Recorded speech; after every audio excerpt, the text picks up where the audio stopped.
Envelope sat between the breadbasket and my water glass. My mother's handwriting on the front. For your own good. My father straightened his tie. My sister aimed her phone at my face. $47,000 I'd sent them over 3 years. And this was the thank you note. They expected tears. They expected begging. They expected the Ivy who always said okay and drove home crying. But that Ivy had a 6-year-old daughter now. And 10 minutes ago, in the parking lot, my mother whispered the one thing she should never have said. What happened next at table 7 of the Magnolia changed everything. For them. What did my mother whisper? And what was in my envelope? I'll get there. Before I go on, please take a moment to like and subscribe. But only if you genuinely connect with this story. Drop your location and local time in the comments.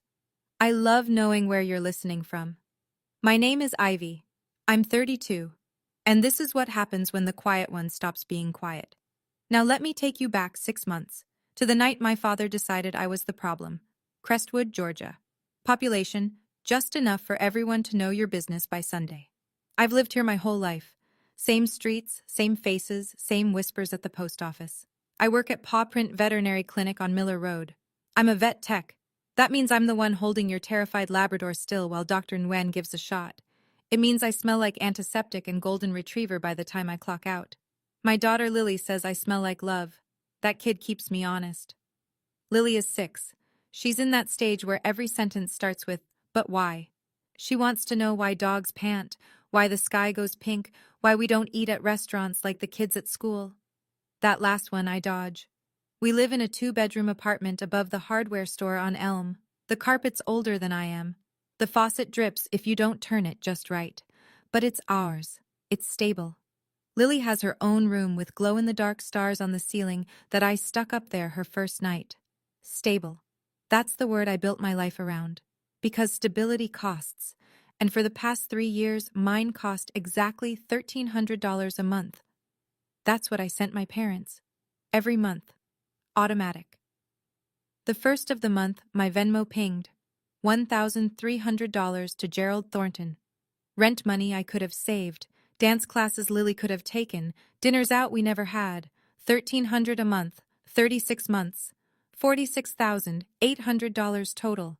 Lily and I ate a lot of rice and beans. I clipped coupons. I hadn't bought myself new jeans in 2 years. But my parents' light stayed on, and that was supposed to matter. Let me tell you about the Thornton family portrait. Growing up, there was a wall in our living room. The brag wall, Brooke called it. Brooke's first place ribbon from the science fair. Brooke's prom photo. Brooke's cheerleading squad picture. Brooke's acceptance letter to community college, framed like it was the Declaration of Independence. My honor roll certificate was taped to the fridge once. It was gone by Thursday. I don't say that for pity. I say it because you need to understand the math. In my family, there were 2 daughters and 1 spotlight, and it was never pointed at me. My father, Gerald, 61, broad shoulders, voice like a judge even when ordering breakfast, had a way of introducing us at church picnics. This is Brooke, my youngest. Pause. Smile. And Ivy. No adjective, no detail, just, and Ivy. Like I was the period at the end of someone else's sentence. My mother, Donna, 58, was subtler. She didn't ignore me. She managed me. Ivy, can you set the table? Ivy, can you pick up Brooke from practice? Ivy, can you stay home this weekend? Your father needs help in the yard. I was the utility daughter. Brooke was the trophy. And Brooke, 4 years younger, 28, blonde, loud, confident in the way people are when they've never been told no. She played the part beautifully. She didn't have to be cruel. She just had to exist in the warm light while I stood in the draft by the door. I thought silence was strength. I thought if I kept my head down, kept helping, kept sending money they asked for, they'd eventually look at me the way they looked at her. That was the first lie I told myself. 3 years ago, Gerald got laid off from Brenton Logistics, where he'd managed the warehouse for 19 years. They gave him a box and 2 weeks severance. He was 58. He didn't tell anyone. Not the neighbors, not his buddy Roy from the VFW. He told Donna it was early retirement. She repeated it to the church ladies like she'd rehearsed it. The call came at 11:14 on a Tuesday night. Donna's voice, thin, cracking. Ivy, your father won't eat. We're 3 months behind on the electric bill. I don't know what to do. I was sitting on Lily's bedroom floor, folding laundry. Lily was 3 then, sleeping hard, arms thrown wide like she owned the whole mattress. How much, Mom? 1,300 would cover the bills and groceries, just this month. Just this month became every month. Gerald's one condition. Don't tell anyone, especially not Brooke. I don't want pity from my own kids. He said it like he was granting me a mission, not asking for a handout. So I kept the secret. I cut my grocery budget. I stopped buying Lily new shoes. Consignment store on 3rd had decent ones for $4 a pair. I picked up Saturday shifts at the clinic when Dr. Nguyen needed help. Meanwhile, Brooke, still living rent-free in our parents' guest room, posted on Instagram a photo of her and Donna, arms around each other, grocery bags on the counter. Caption: I love spoiling my parents. 812 likes. I saw it at midnight after a 12-hour shift. I screenshotted it. Not for any plan, not for revenge.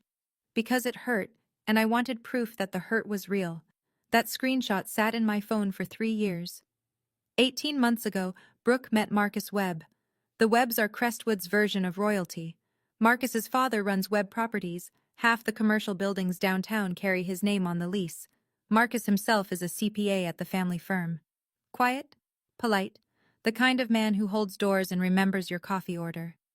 Brooke posted the relationship on Instagram before the second date. Gerald's chest puffed up like a rooster. Donna started shopping at the nicer grocery store on Piedmont, the one with the organic section, using, I should note, money I sent.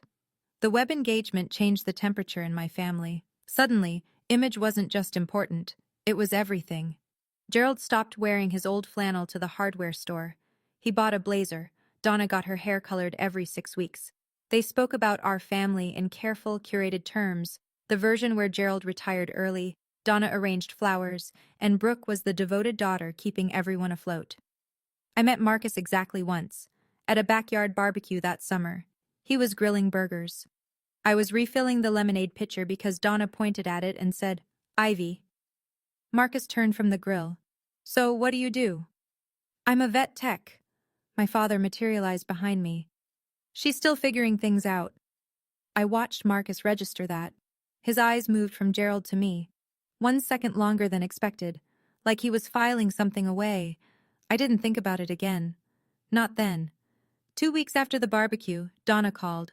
Her voice was honey thick, the pitch she uses when she needs something. There's a dinner, sweetheart. At the Magnolia, the whole family. Wear something nice, not your work clothes. My stomach dropped, and I couldn't explain why. The Magnolia is the only fine dining restaurant in Crestwood. White tablecloths, actual candles, a piano player on Fridays. I'd driven past it 1,000 times, never been inside. Why the Magnolia? I asked. The Webbs want to see us together before the wedding. United. Donna stretched that word like taffy. It's important, Ivy. United. The last time my mother used that word, she needed me to co-sign Gerald's truck lease. I said yes then. I had a feeling this dinner would cost more. When? Saturday, 7:30. I already made the reservation. Notice she didn't ask if I was free. She informed me. I hung up and stared at the ceiling. Something felt wrong. The way the air feels before a Georgia thunderstorm. Thick, electric, waiting. I called Jamie Holt. My best friend since high school, mother of twin boys, the one person in Crestwood who knew I sent my parents money. She worked reception at the dentist's office and had a lie detector built into her left eyebrow. They invited you to the Magnolia, she said flatly. Yep. Ivy, your parents haven't taken you to dinner since your 16th birthday, at Applebee's. I know. Something's off. I know that too. So don't go. I looked at Lily, coloring at the kitchen table, purple crayon, tongue out, concentrating like a surgeon. If I don't go, they'll tell everyone I'm the one who split the family before Brooke's wedding. That follows Lily too. Small town. Jamie was quiet for 3 seconds. That's a long time for Jamie. Then go. But wear armor. I didn't own armor, but I had something better. a habit of saving every receipt I'd ever been handed. The night before the dinner, I couldn't sleep. I sat at the kitchen table at 1 a.m. with a calculator and a knot in my chest. Here's what I knew. My parents had power over exactly one thing in my life: Lily. My ex-husband Tyler wasn't a bad man. He was a decent man who realized at 27 that he didn't want to be a father yet. We divorced when Lily was 2. Joint custody on paper, but Tyler took her every other weekend and called it good. He moved to Savannah, started dating a dental hygienist named Courtney, bought a house with a yard. Tyler's mother, Mrs. Pratt, she was the variable. She'd wanted full custody of Lily from the start. She believed single mothers were a crisis. She kept a folder. I'm not exaggerating. She kept a folder of things she thought proved I was unfit: the apartment above the hardware store, my irregular hours, the time Lily showed up at preschool with mismatched socks. If my parents told Mrs. Pratt I was unstable, if they gave her ammunition, stories, embellishments, she'd hand that folder to a lawyer faster than Sunday brunch. I looked down the hall at Lily's door. The glow-in-the-dark stars leaked pale green light through the crack. Losing my parents? I could survive it. I'd been half lost to them since I was 12. Losing Lily? That wasn't an option. That wasn't even a thought I could hold in my head without my chest closing. So I made a decision. Go to the dinner. Stay calm. Sign whatever they put in front of me. Keep the peace. Protect Lily. That was the plan. But plans change when your mother says your daughter's name like a weapon, and mine was about to. Saturday afternoon, 4 hours before dinner. I was packing Lily's overnight bag for Jamie's house. Pajamas, toothbrush, Mr. Bunny, the stuffed rabbit she'd had since she was born, now held together with love and dental floss. While I waited for her to pick shoes, a 10-minute process for a 6-year-old, I opened Venmo on my phone. I don't know why. Instinct, maybe? Or the feeling that I should know exactly where I stood before walking into whatever was waiting at table 7. I scrolled. January, February, March, all the way back. 36 months of green arrows pointing away from my checking account. 1,300 here, 1,300 there. An extra 500 in December. For Dad's prescription, Donna had texted at 2 a.m. I added it up twice. $46,800. $46,800. I set the phone on the counter and stared at the number like it was someone else's life. That money was dance classes. It was a better apartment. It was a savings account for Lily's future. Instead, it kept Gerald's lights on and Donna's hair appointment funded. I should have closed the app. I didn't. I opened Instagram. Brooke's grid was pink and gold, curated like a boutique window. And there, posted yesterday, the newest photo. Brooke hugging Donna, grocery bags on the counter. Caption: 3 years of making sure my parents never worry. Family first. 847 likes. Marcus had left a heart emoji. I scrolled to the comments. Someone wrote, "You're such an amazing daughter." And underneath my mother's reply, "I'm so blessed to have you, Brooke. You're my rock." My rock. I screenshotted everything. Then I opened my laptop printer. I wasn't planning revenge. But I was done planning to cry. 7:28 p.m. The Magnolia's parking lot was half full. I recognized Gerald's truck, freshly washed. Unusual for a man who hadn't washed it in 6 months. Brooke's white Kia sat 2 spots over, a Web Properties bumper sticker on the back that I was sure Marcus didn't put there. I checked my reflection in the rear view. Dark blouse, clean jeans, the only pair without a bleach stain. Hair straight, no fuss. I didn't look like a woman about to be ambushed. I looked like a woman picking up takeout. In my bag, under my wallet, a manila envelope. Thin, light, heavy enough to end 3 years of silence. I walked in. Table 7, near the window. Candles lit, bread basket centered, water glasses already filled. The piano player in the corner was working through something soft and forgettable. Gerald sat at the head, of course, in a blazer I'd never seen.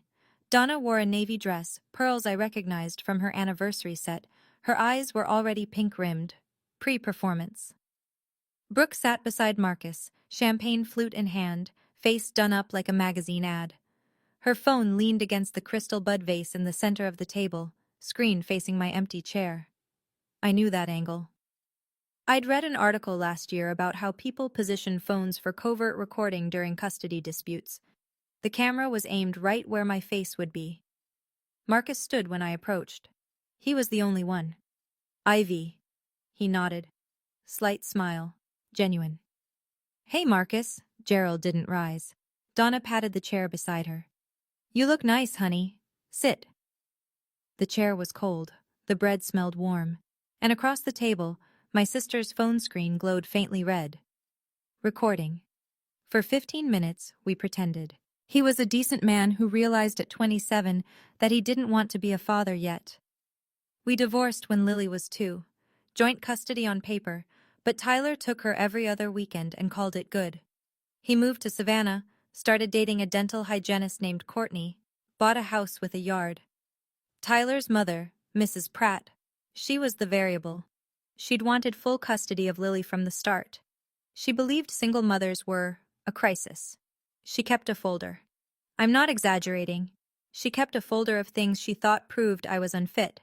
The apartment above the hardware store, my irregular hours, the time Lily showed up at preschool with mismatched socks.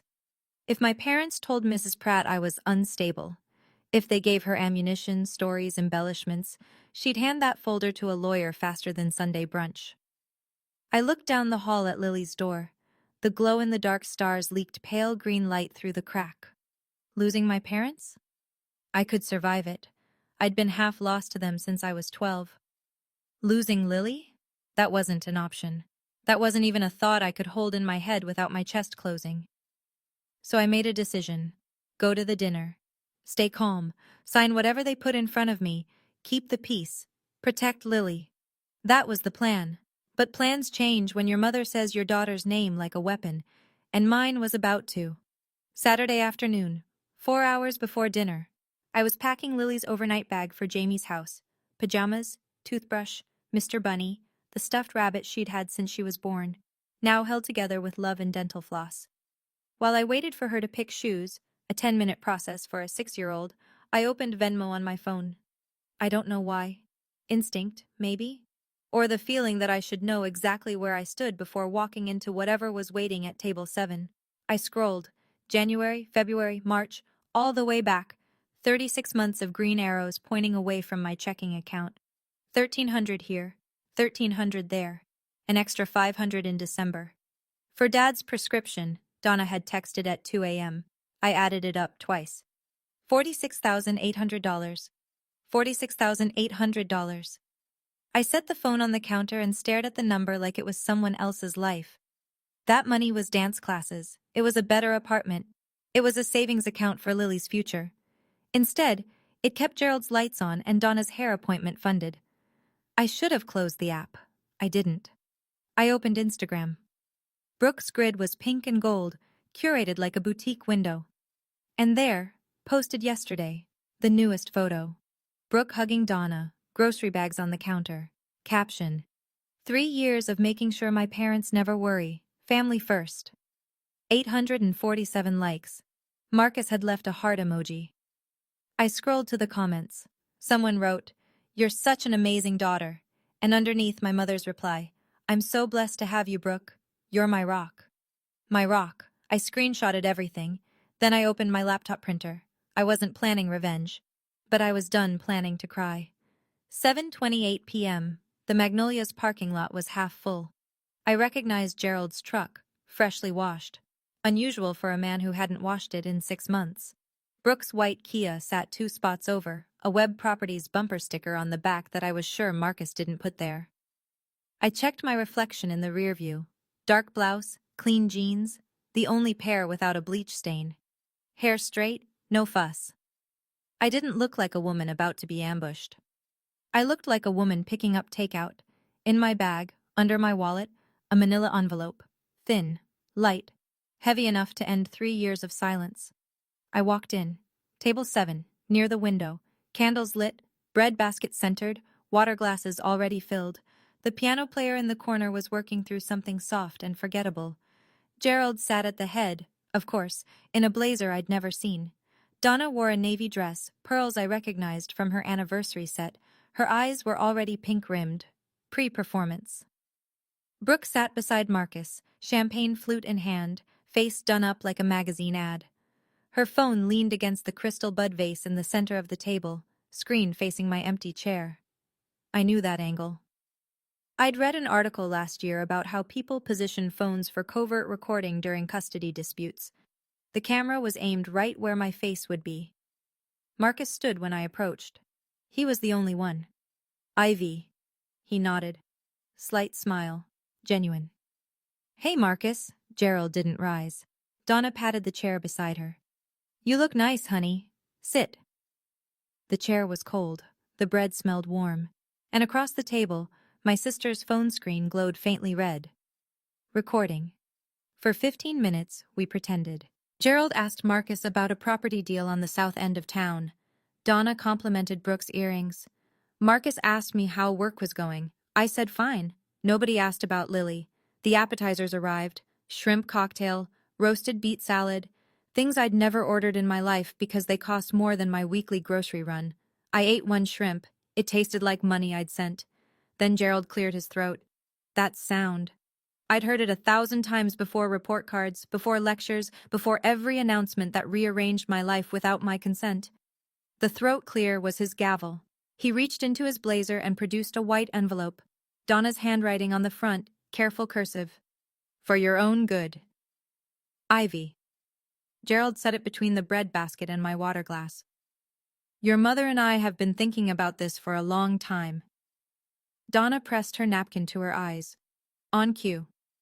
Gerald opened the envelope himself, unfolded 2 typed pages. He read aloud, measured, rehearsed, like he'd practiced in the bathroom mirror. The letter said, due to irreconcilable differences in values and lifestyle, the family had decided to release Ivy from the obligations and expectations of the Thornton household. It said my personal struggles had created unnecessary tension ahead of Brooke's wedding. It said this was an act of compassion. The language was too clean for Gerald. Donna must have looked up templates online. Translation: we're cutting you off. Don't come to the wedding. Don't contact us. Disappear. Gerald placed the letter flat on the table, smoothed the crease with his palm, and set a pen beside it. We just need your signature, sweetheart. Sweetheart. He hadn't called me that since I was 9. I picked up the letter. Read it again, slowly this time. Not because I needed to understand it, but because I needed them to wait. Gerald's knee bounced under the table. I could feel the vibration through the floor. There's a second page, I said. Just the acknowledgement, Gerald said quickly. Standard. I turned the page. The second sheet was simpler. 1 paragraph. My name, a signature line, a date. And above it, I, Ivy Thornton, voluntarily relinquish all familial ties and agree to have no contact with the Thornton family or its extended relations. Extended relations. That meant the Webbs. I set the page down. And if I don't sign? Gerald's jaw worked. Donna stopped dabbing her eyes. Ivy, Gerald said, don't make this harder than it has to be. That's not an answer, Dad. He leaned forward. If you don't sign, we'll have to protect Brooke's future. And ourselves. Donna turned to me. Her voice dropped, soft enough that Marcus, seated across the table, had to lean in to hear. Tyler deserves to know what kind of mother you really are. We've kept quiet long enough. There it was. Tyler, custody, Lily. I understood the architecture now. This dinner wasn't about releasing me, it was about silencing me. Sign the paper, vanish quietly. Or they'd call my ex-husband, his mother, and anyone who'd listen with stories about the unstable single mother who couldn't keep it together. Brooke lifted her champagne, sipped. Her eyes flicked to the phone leaning on the vase, still recording.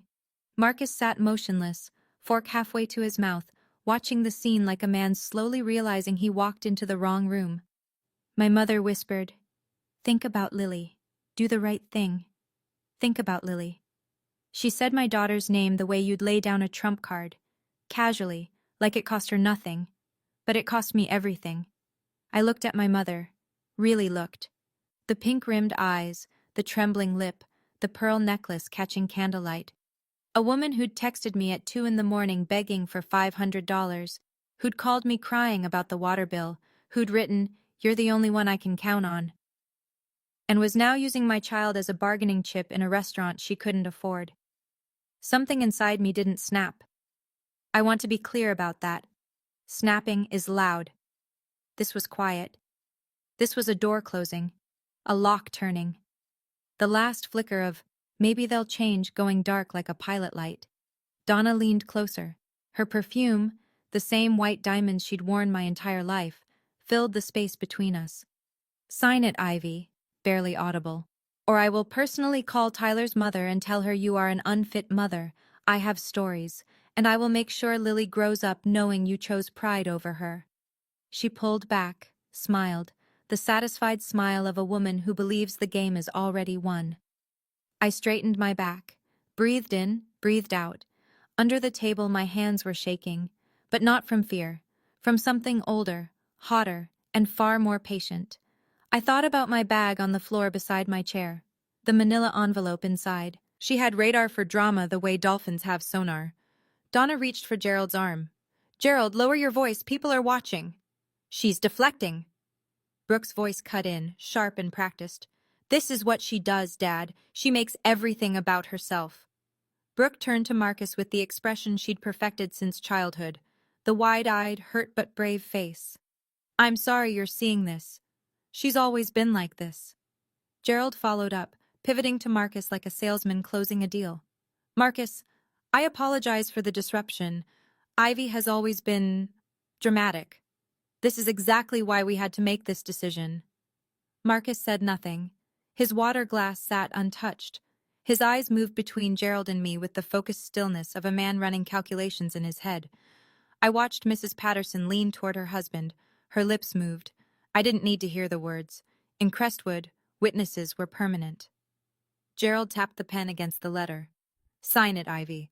Let's put this behind us and enjoy the rest of the evening." His voice was calm again, controlled, the patriarch restoring order, but his hand was shaking, just barely. The pen trembled against the tablecloth. I noticed. Marcus noticed. And Brooke, too busy checking her phone angle, missed everything. Donna decided it was her turn. She placed both palms flat on the table, a gesture of sincerity she'd used at every church fundraiser, every PTA meeting, every moment she needed people to believe she was the reasonable one. "Marcus, honey," her voice trembled perfectly, "I need you to understand something about our family." Marcus's jaw tightened, but he listened. "Ivy has struggled her whole life. She never finished college. She works with animals." The way she said it, like I cleaned sewers. "She couldn't keep her marriage together. We tried. Lord knows we tried. But we can't let her instability affect Brooke's future, or yours." Each sentence was a blade, delivered with a mother's concerned smile. I sat still, but inside, I was running the math on every word. Never finished college, because Donna had asked me to drop out when Gerald needed knee surgery. "Just one semester, honey. We need you home." That semester became 2. Then I got pregnant. Then it was over. Couldn't keep her marriage. Donna had introduced me to Tyler at a church social, pushed the wedding, planned the reception. When he left, she said, "Some women just aren't meant for marriage." Works with animals. I held someone's dying dog last Tuesday at 3 a.m. and called the family myself. But sure, just animals. Marcus set his fork down, quietly. "Brooke told me Ivy chose to leave school," he said. "That's right," Donna said quickly. "She also told me your dad's surgery was minor, outpatient." Donna's mouth opened, closed. Marcus looked at Brooke. "You said it was arthroscopic. No big deal." Brooke's champagne glass was suddenly fascinating. She turned it slowly, bubbles rising. "That's not... It's more complicated than..." "Is it?" Marcus asked. The piano player started a new song. Nobody at our table heard it.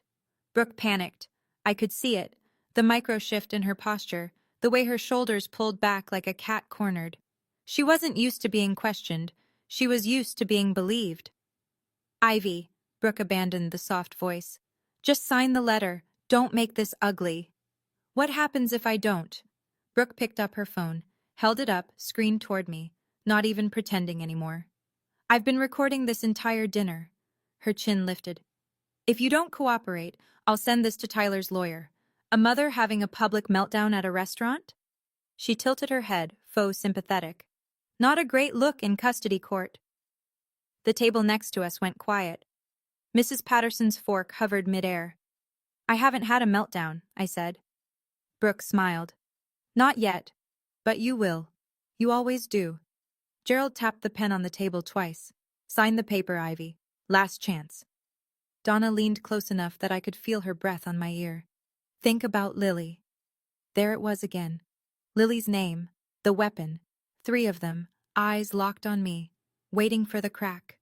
The quivering lip. The wet eyes. The footage Brooke needed. Marcus sat frozen. He looked like a man watching a car wreck in slow motion, wanting to intervene but not knowing which wire to cut. I breathed in, held it, let it go. Then I reached under the table, into my bag. My fingers found the manila envelope, smooth, cool. I'd sealed it with a single piece of tape at 4:30 that afternoon, sitting at my kitchen table while Lily drew unicorns in the next room. I brought it up and placed it on the tablecloth, right next to their letter. My hands didn't shake. Gerald stared at the envelope like I'd placed a live grenade beside the shrimp cocktail. What is that? I peeled back the tape. Calm. The way I open supply packages at the clinic, efficient, no drama. You brought your envelope, I said. I brought mine.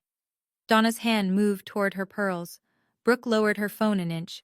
Marcus leaned forward, the first movement he'd made in minutes. 3 years of receipts, I said. I reached inside and pulled out a stack of printed pages. White paper, black ink, my old inkjet's slightly faded font. Not fancy, not legal, just true. The first page, a Venmo transaction history. My name at the top, Gerald Thornton at the bottom. 36 entries in a neat column, each one dated, each one for $1,300. A handful for more. $1,800 in December, $1,500 in March when the furnace broke. Total at the bottom. I'd circled it in red pen. $46,800. I held the page up. Not high, not like a protest sign. Just enough that Marcus could read it across the table. Just enough that Mrs. Patterson, craning her neck one table over, could see numbers. 36 payments, I said, voice level. $46,800.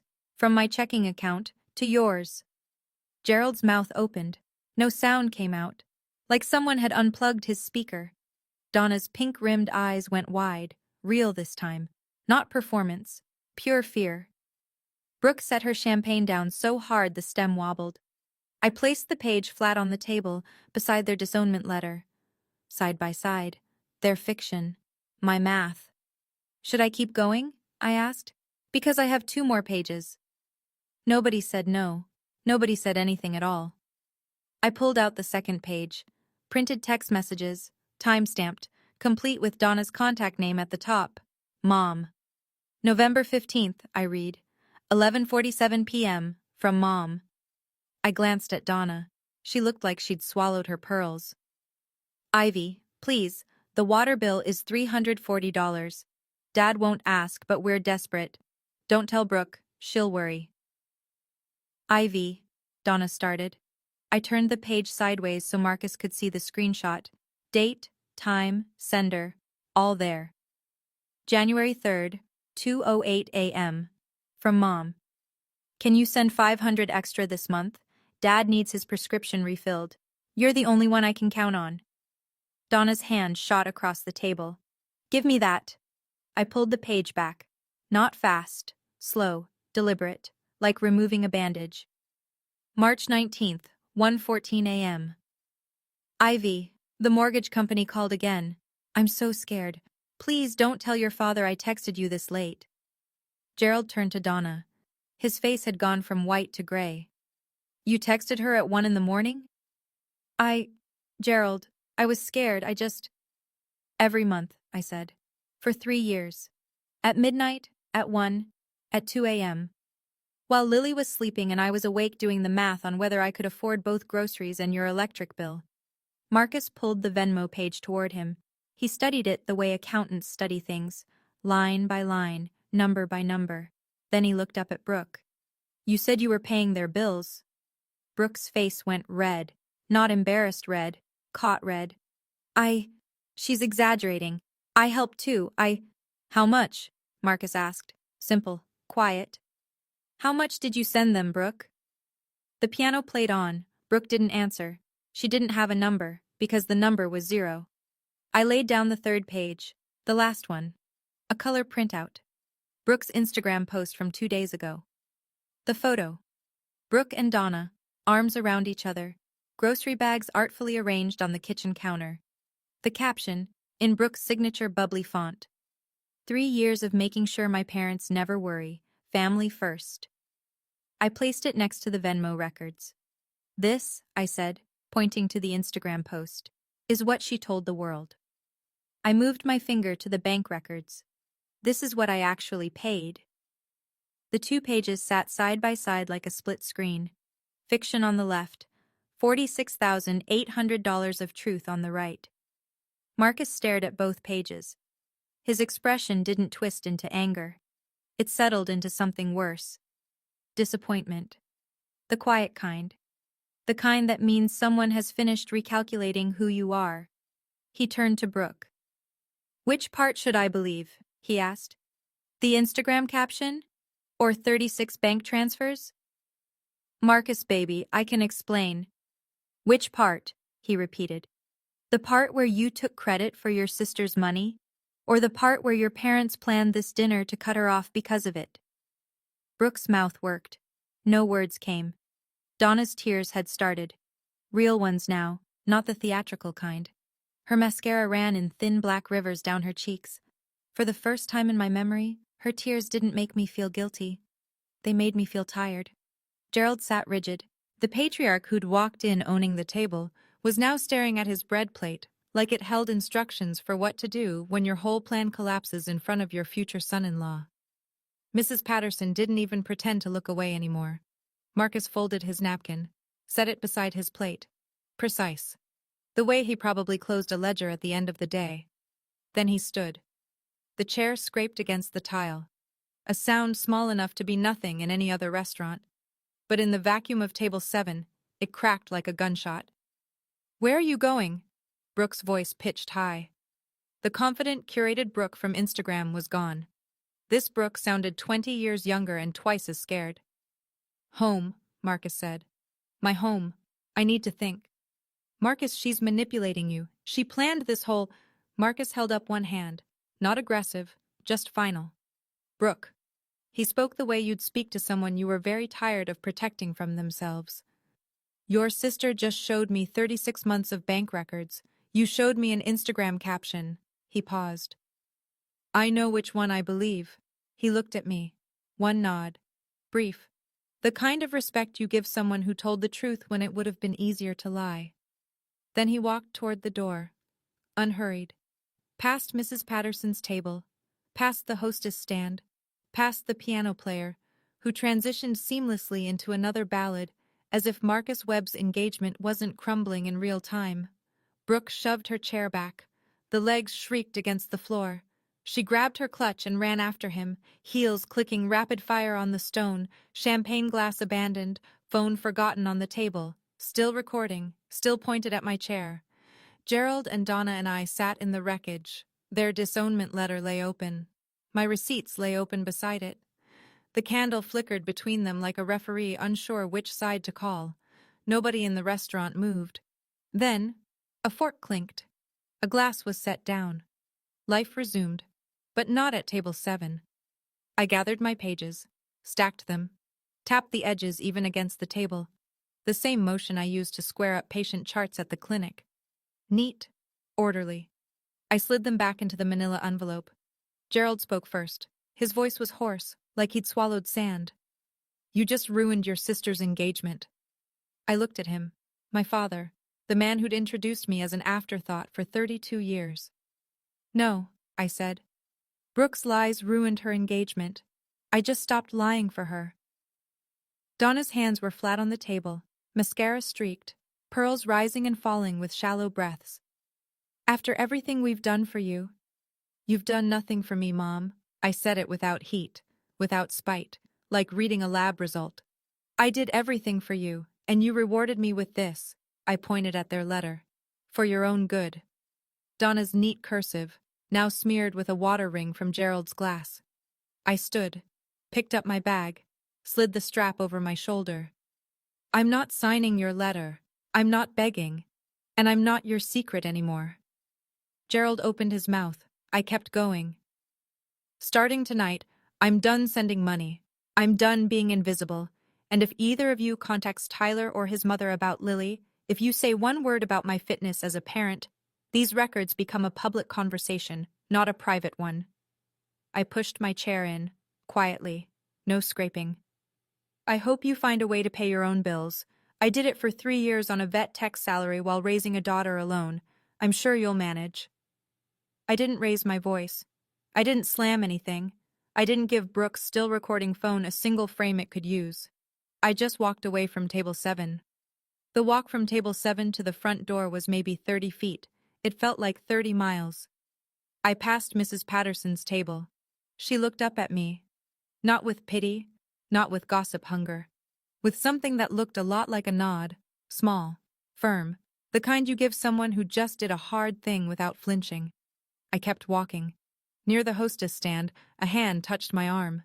I flinched, instinct, then saw the face. Dan Holloway, the Magnolia's manager. Tall, red-haired, perpetually worried-looking. 15 months ago, he'd brought his Beagle biscuit into paw print at 11 p.m. on a Saturday. Bloat, the stomach twisted, life-threatening. I stayed 3 extra hours that night.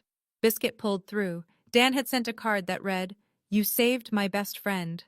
Ivy. Dan kept his voice low. "Your check tonight is on the house." Dan, you don't have to. He shook his head once. Biscuit says thank you. I almost lost it right there. Not because of the free dinner. Because in a restaurant where my family had just tried to erase me, the man whose dog I'd saved at midnight remembered my name. That's the thing about small towns. They see everything. And sometimes, what they see is you. I pushed through the front door. The Georgia night hit me. Warm, humid, smelling like fresh-cut grass from the church lawn across the street. Crickets, a distant dog barking. The ordinary sounds of a world that hadn't ended, even though something inside me had. I made it to my car, sat down, closed the door, and I cried. Not the tears they wanted. The broken, begging kind. These were the other ones. The kind that come when you finally set something heavy down after carrying it for 3 years. Relief. That's what relief tastes like. Salt and silence. I drove to Jamie's house. 9:07 p.m. Porch light on. Cartoon sounds leaking through the screen door. Jamie opened up before I knocked. She had that look. The one where she'd been sitting by the window watching for headlights. That bad? That good, actually. Her left eyebrow climbed, the lie detector engaged, but she let it go. "Mommy!" Lily came barreling down the hallway in her unicorn pajamas, sock feet sliding on the hardwood. She hit my legs like a tiny wrecking ball and wrapped both arms around my knees. "Mommy, Jamie let me eat 2 popsicles." "2? That's very serious." And I watched the one with the fish. Nemo. He finds his dad. I know, baby. I crouched down and pulled her in. Her hair smelled like kid shampoo and strawberry ice cream. Her arms tightened around my neck with the ferocity of someone who doesn't know the world is complicated yet. Over Lily's shoulder, Jamie mouthed, "You okay?" I nodded. "I'll tell you everything tomorrow, but tonight, I just need to hold her." Jamie squeezed my arm at the door. "Whatever happened at that restaurant, you did the right thing, I can tell." "How?" "Because you're not crying and you're not apologizing. That's new." She wasn't wrong. I buckled Lily into her car seat. She was asleep before I turned onto Elm Street, out cold, head tilted, Mr. Bunny clutched in one fist. I checked the rearview mirror. No headlights following me. I checked my phone at a red light. No texts from Gerald. No calls from Donna. No voicemail from Brooke. For the first time in 3 years, my phone was silent. I drove home in the quiet, and the quiet felt like mine. Sunday morning. Lily ate cereal at the kitchen table and drew a picture of Biscuit. She'd met Dan's beagle once at the clinic and decided they were best friends. I poured coffee, sat across from her, opened my phone. First call, the legal aid office at the county courthouse. A woman named Rebecca answered, voice like warm sandpaper. If my parents contact my ex-husband and make false claims about my fitness as a mother, what are my options? Rebecca didn't blink. I imagine she hears variations of this question every Monday. Document everything. Save texts, voicemails, any communication. If it escalates to harassment, you can petition for a protective order. Do you have evidence of the threats? My sister recorded the dinner where they said it. A pause. She recorded herself making threats? She recorded me, but she got them too. Keep copies of everything. If your ex files any motion based on their claims, those recordings and financial records will speak for themselves. I thanked her, hung up, wrote down her name and number on the notepad by the fridge, the one Lily had decorated with dinosaur stickers. Second action. I opened Venmo, found the recurring payment to Gerald Thornton. 36 months of automatic transfers stared back at me. I pressed cancel. One tap. The thing that had cost me $46,000, 3 years of ramen dinners, and every pair of new jeans, gone in one tap. Third action. One text message. To Gerald. I love you both, but I will not be used anymore. Do not contact Tyler. Do not contact me unless it's to apologize. A real one. I set the phone face down on the table. Lily looked up from her drawing. Mommy, do beagles like cereal? Probably, baby, but it's not good for them. Oh, like too much candy? Exactly like that. I want to step out of the story for a second. After I sent that text, I sat at the kitchen table staring at my phone for 20 minutes, waiting, watching the screen. Nothing. No reply from Gerald, no reply from Donna, just Lily humming and coloring across from me. And honestly, I don't know if the silence hurt more or less than the dinner. Here's what I keep going back and forth on, and I want your take. Do you think my parents were always like this? Were they always the kind of people who'd use a grandchild as leverage? Or did the money pressure and Brooke's wedding change them into something they weren't before? Because some nights I think I lost them at that restaurant, and other nights I think I never had them to begin with. Drop your honest opinion in the comments. I read every single one, and your perspectives help me more than you know. All right, let me tell you what happened in the weeks after that dinner. Crestwood is a small town with a long memory. I didn't say a word to anyone. I didn't have to. Mrs. Patterson went to her Tuesday Bible study. By Wednesday afternoon, the story had migrated from the Baptist church to the hair salon on Main to the checkout line at Garner's Market. I know because Jamie texted me a play-by-play with the precision of a war correspondent. Linda at the salon says Donna's been sick all week. Tuesday. Roy from the VFW asked Gerald at coffee if his daughter really paid his bills for 3 years. Gerald left before finishing his cup. Thursday. Brooke deleted her Instagram. Friday. Donna didn't show up at the flower shop for 4 days. When she returned, her co-worker Helen, who'd seen the Instagram post, who'd liked it, who'd commented, "Mother-daughter goals," looked at her across the arrangement counter. "Donna, I had no idea Ivy was the one helping you. You must be so grateful." Donna didn't answer. She trimmed the stems of a dozen roses and said nothing for the rest of the shift. Gerald tried to hold his ground. He went to his usual booth at Clyde's diner for Saturday breakfast. 2 men he'd known for 20 years sat down across from him. "Gerald, heard your oldest has been supporting you folks for a while now. That's a good kid you raised." Gerald put a 5 on the table and walked out with his eggs untouched. "I didn't orchestrate any of this. That's the thing about truth in a small town. You don't have to broadcast it. You just have to say it once, in front of the right person, and let the zip code do the rest." Mrs. Patterson was the right person. Table 5 was the right seat. Marcus didn't break the engagement immediately. From what I pieced together later, through Jamie, through small-town gravity, he gave Brooke a chance. He sat her down in his apartment the morning after and asked her to explain. Everything. The Instagram posts, the money, the lies. Brooke tried the playbook that had always worked. She cried. She said she was going to pay them back eventually. She said she didn't mean for it to go this far. She said I had twisted things. Marcus listened. He's that kind of man, the kind who lets you finish. Then he asked one question. How much of your own money did you send your parents, Brooke? Total. In 3 years. She couldn't answer. Because the answer was a number you don't need a CPA to calculate. 0. 3 weeks later, Marcus returned the engagement ring. No social media announcement, no public scene, just a quiet conversation in his apartment, and then it was over. Brooke moved back into our parents' guest room, the same room she'd lived in rent-free while I sent $1,300 a month. Except now, the $1,300 wasn't coming. Gerald and Donna faced reality that first month like a cold shower. The electric bill, the water bill, Gerald's prescription, a blood pressure medication that cost $94 a month without insurance. The furnace that wheezed every time the temperature dropped below 50. Donna called me 2 weeks after the dinner. I didn't answer. She left a voicemail. Ivy, we need to talk. 37 seconds. No apology. No, I'm sorry. No, I shouldn't have said what I said about Lily. Just, we need to talk. Translation, we need money. I deleted the voicemail, then I deleted it from the deleted folder. Some doors close clean. 1 month after the dinner, a Tuesday. I was washing dishes while Lily practiced writing her name at the table, 5 letters, tongue out, gripping the pencil like it owed her money. My phone rang. Gerald. I dried my hands, looked at the screen for 3 rings, then I picked up. Ivy.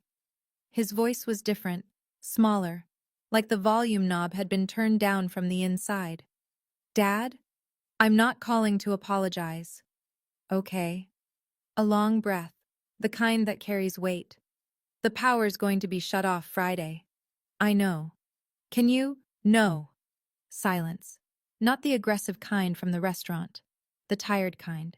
The kind that lives in a house where the lights might go out. Then Gerald said something I never expected. You were always the strong one, Ivy. I just didn't want to admit it. I leaned against the counter, closed my eyes. That's not an apology, Dad. I know. Saying I'm strong doesn't undo what you did. It doesn't undo the letter or the threats or Mom telling me she'd call Tyler. It doesn't undo 3 years of taking my money and pretending it was Brooke's. I know, he said again, quieter. When you're ready to really apologize, not because you need money, not because the power's out, but because you're genuinely sorry for what you did to your daughter at that table, call me again. And if I can't, then I guess we'll both know where we stand. I hung up, set the phone on the counter, pressed my palms flat on the cold tile and breathed. Lily looked up. Was that Grandpa? Yeah, baby. Is he okay? I looked at her. Those big eyes. No agenda behind them. Just love. He's figuring things out, I said. It wasn't a lie. I just didn't know if it was true yet. 3 months after the dinner at the Magnolia. I still live above the hardware store. Still work at Paw Print. Still wear scrubs that smell like antiseptic and Labrador. Nothing about my life looks dramatically different from the outside. But the math changed. $1,300 a month. My money now. Lily's money. I opened a savings account at Crestwood Community Credit Union in her name. College fund. The starting balance was embarrassing. But it exists. That's what matters. Lily eats ice cream after school on Fridays now. 1 scoop. Strawberry. She thinks it's the most extravagant thing in the world. She might be right. I joined a single parents support group at the community center on Oak Street. Wednesday evenings. 7 people in folding chairs, sharing the specific exhaustion of doing everything alone. It's not glamorous. But when someone says I get it and means it, the room gets a little lighter. Jamie noticed first. You look different, she said over coffee at her kitchen table. Different how? I don't know. Taller? I'm 5'6", same as always. Taller, she repeated. And you sleep now. I can tell. She was right. No more 2 a.m. texts from Donna. No more lying awake calculating whether I could cover Gerald's prescription and Lily's field trip in the same week. The midnight math was over. Marcus texted me once. Brief, respectful, no small talk, no flirting. Thank you for being honest that night. I hope Lily knows how lucky she is. I typed back. She will. That was it. No love story, no rescue arc, just 2 adults who respected each other enough to be honest and then move on. Some stories don't end with a new beginning. They end with a clearing. Space where there used to be weight. This was my clearing. I'm going to talk to you directly now. Not as Ivy in the story, as Ivy right here today. I didn't tell you all of this so you'd hate my parents. They're not monsters. They're people. Flawed, scared, proud people who chose image over integrity and lost both. Gerald can't pay his electric bill. Donna lost her standing at the flower shop and the church. Brooke lost the man she was going to marry. Those aren't things I celebrate. They're consequences they built for themselves, brick by brick, lie by lie. I told you this because somewhere out there someone listening is the Ivy in their family. The one who sends money no one acknowledges. The one who gives up vacations and new clothes and Friday night dinners so someone else's lights stay on. The one who gets introduced last, thanked never, and blamed first. If that's you, hear me. You are allowed to stop. Boundaries aren't punishment. They aren't selfishness. They aren't proof that you don't love your family. Boundaries are you saying, I love you, but I love myself enough to stop burning so you can stay warm. I know that's terrifying. I know the guilt feels like a physical thing, like a hand on your chest. I know because I felt it at table 7 with a pen in front of me and my mother's perfume in the air. But I also know what the other side feels like. It feels like driving home with your daughter asleep in the back seat and the phone finally, mercifully silent. Lily drew a picture last week. 2 people. Her and me. Big yellow sun in the corner. That's our family, she said. I looked at it for a long time. Yeah, I said. That's enough. It is. That's where I'll leave it. If this story meant something to you, if you've been the one holding the family together while they handed you the bill and the blame, hit subscribe so you don't miss the next one. I've got a story in the description that I think will hit just as close. And if you've had your own envelope moment, that one time you stopped folding and finally stood up, tell me about it in the comments. I read every single one. And honestly, your stories are braver than mine. Every time. Thank you for staying until the end. It means more than you know. I'll see you in the next one.